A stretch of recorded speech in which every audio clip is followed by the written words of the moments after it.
Iloilo is a cultural and historical treasure trove. Every nook of the city is brimming with both history and contemporary splendor. People have nevertheless told stories about folklores and urban legends around Iloilo, which have been passed down through the decades. Here are several Iloilo urban legends and folklores that you may not be aware of. Number 1. Lolid. According to Ilonggo folklore, Lolid is a creature that resembles a cross between a newborn puppy and a piglet, with white leathery hide, an unusual long body, and very short legs. They burrow underground like earthworms and reside in mounds or in hills, where during full moon their grunts could be heard. Other claims that a Lolid looks like a wrinkly-skinned infant without limbs and has a big head. Number 2. Sarut. Its name literally meaning pest or salot in Tagalog. This is a human who, according to ancient Ilonggo folklore, turns into a dog-like creature that attacks lone travelers. It also feeds on the livestock and poultry animals of a farm or a village, which amounts to large losses. Hence the name Sarut. Number 3. Mantiw. The Mantiw are 30-foot spirits in Iloilo, often spotted whistling while roaming the wide open fields or leaning against coconut and buri palm trees. Witnesses describe them as having a fair complexion, broad shoulders, and hooked noses. Despite being commonly reserved and peaceful in nature, the Mantiw are easily offended when a human attempts to whistle along with them. As a result, it will grab the whistling human it finds a nuisance, carry them off to the tallest coconut tree, and abandon them on the very top without means of climbing back down. Number 4. Bagat. Among the creatures from Western Visayas, the Bagat is the most peculiar.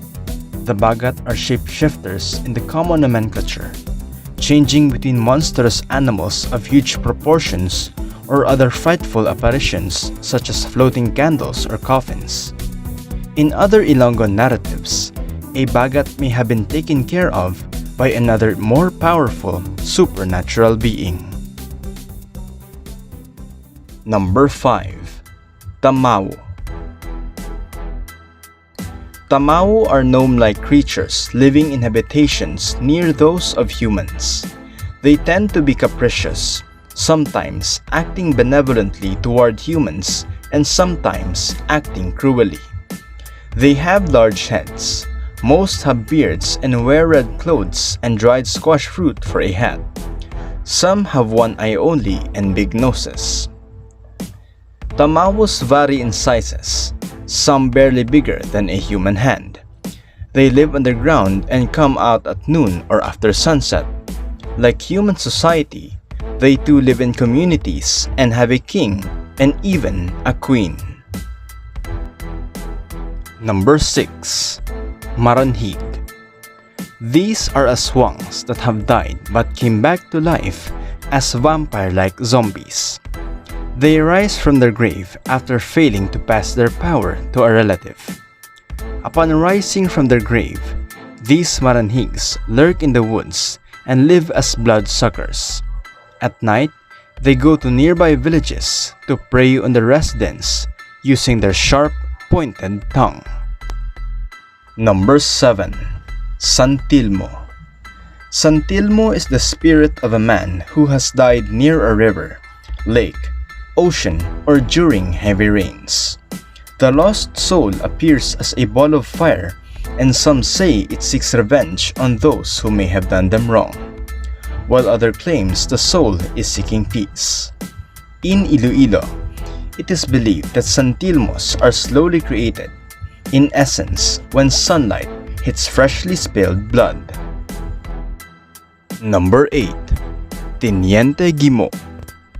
Next to Capis, Iloilo is also known for menacing mythical creatures called Aswangs.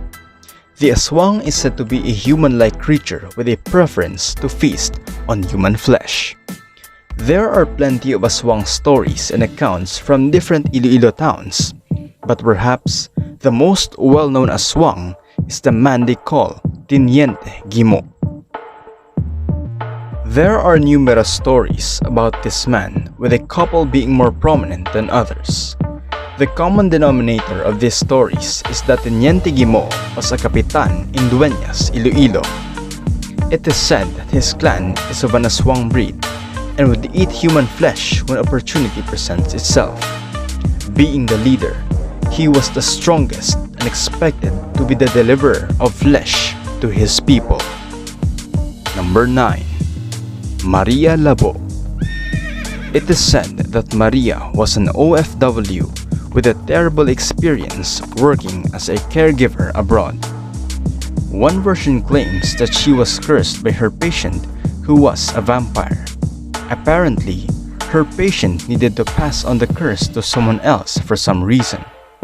Despite all the different origin stories, all seem to involve Maria being hacked by her husband after knowing that she had killed and cooked their 2 children. She got away, but her face was hit, severely wounded and scarred. Legend has it that Maria Labo is roaming free, looking for her next victims, and she prefers children. Number 10. Guimbal's Vanishing Mansion. A sign beside an acacia tree by the National Highway in Guimbal town says, "The Vanishing Mansion. Sometimes it is a tree, sometimes a mansion." A statue of a faceless lady in white flowing robes was erected beside it. To give maximum leeway for any spirits in the area, the National Highway was narrowed by a lane to give the mansion space, making for an awkward, if not potentially dangerous, curve. Number 11. Lunok. Anyone passing by some of the major roads of Iloilo City's downtown area will not fail to notice huge trees with massive roots and foliage that grow unhampered, even to the extent of encroaching on the street, engulfing electric posts and sidewalks. City authorities seem loath to touch them or even trim their branches, and this is not solely for environmental reasons. These trees, known locally as Lunok, are considered mystical. The most prominent one is the one along J.M. Basa Street, right across the Philippine Museum of Economic History. The sidewalk has been completely obliterated by its growing trunk and roots.